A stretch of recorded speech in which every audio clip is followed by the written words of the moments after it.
महाराष्ट्राची दिव्य ज्योती ओवाळू त्यांची आरती, महाराष्ट्राची दिव्य ज्योती ओवाळू त्यांची आरती. नमन माझे सावित्रीस आज आहे त्यांची जयंती, नमन माझे सावित्रीस आज आहे त्यांची जयंती. सूर्याप्रमाणे तेज दिसणारे व्यासपीठ, चंद्राप्रमाणे शीतल छाया देणारे शिक्षक व चांदण्याप्रमाणे चमकणारा माझ्या सर्व बालमित्रांनो, सर्वांना माझा नमस्कार. मी सायली संदीप खैरे. मी आज तुम्हाला बालिका दिनाबद्दल 2 शब्द सांगणार आहे. ते तुम्ही शांतपणे ऐकून घ्यावे अशी माझी नम्र विनंती. सर्वप्रथम सावित्रीबाई फुले यांना त्रिवार वंदन. त्यांचा जन्म 3 जानेवारी 1831 रोजी सातारा जिल्ह्यातील नायगाव येथे झाला. त्या भारताच्या पहिल्या महिला शिक्षिका होत्या.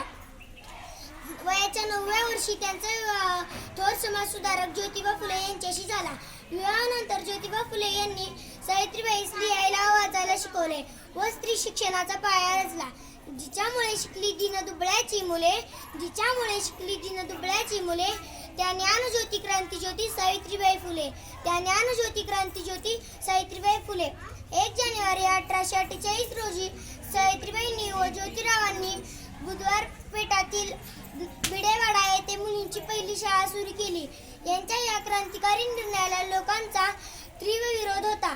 सावित्रीबाई जेव्हा मुलींना शिकवायला जात असत तेव्हा लोक त्यांच्या अंगावर चिखल, शेण व दगड फेकत, पण त्या डगमगल्या नाहीत. स्त्रियांच्या अंधारा जीवनात पेटवल्या ज्ञानाच्या ज्योती, म्हणून तर आज जगती अमर आहे सावित्री. सावित्रीबाईंनी समाजातील सती, बालविवाह, केशवपण अशा वाईट प्रथांना विरोध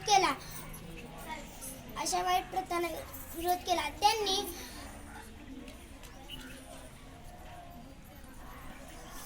सूर्य कुणाला झाकत नाही, सह्याद्री कुणाला वाकत नाही. सावित्रीच्या लेकी आम्हाला रोखण्याची कुणाची